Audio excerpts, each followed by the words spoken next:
YCP పాలనలో రాష్ట్రం ఆర్థికంగా దివాళా తీసిందని మంత్రి రాంప్రసాద్ పేర్కొన్నారు. వైసీపీ నేతల అనుచిత భాష వల్లే ప్రజలు కేవలం 11 సీట్లకే పరిమితం చేశారన్నారు. ఓటమి తర్వాత కూడా జోగి రమేష్, అంబటి రాంబాబు వంటి నేతలు జుగుప్సాకరమైన భాష వాడుతున్నారని, తీరు మార్చుకోకపోతే ప్రజలు తగిన బుద్ధి చెప్తారని మంత్రి రాంప్రసాద్ హెచ్చరించారు. అన్ని విధాల అభివృద్ధి చెందే విధంగా నా యొక్క పాత్ర ఉంటుంది. చంద్రబాబు నాయుడు గారు ఈరోజు 42 సంవత్సరాల్లోనే 4 జిల్లాలకు ఏకైక మంత్రిగా నన్ను నియమించడం.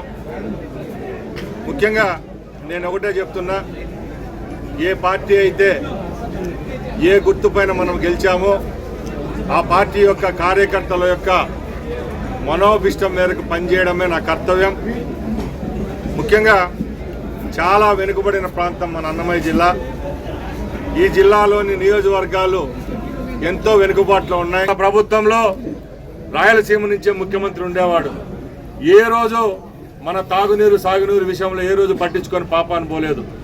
చంద్రబాబు నాయుడు గారు ముఖ్యమంత్రి అయిన 6 నెలలకే జల్ జీవన్ మిషన్ ఏదైతే కార్యక్రమం ఉందో ఆ జల్ జీవన్ మిషన్లో 2100 కోట్ల రూపాయలు పెట్టి ఈరోజు తంబళ్లపల్లి, రాయచోటి, మదనపల్లి, పీలేరుకు నీళ్లు తెచ్చే పథకాన్ని, ఇంటింటి కుళాయి పథకాన్ని శాంక్షన్ చేసిన ఘనత కూడా చంద్రబాబు నాయుడు గారికి, పవన్ కళ్యాణ్ గారికి దక్కుతుందని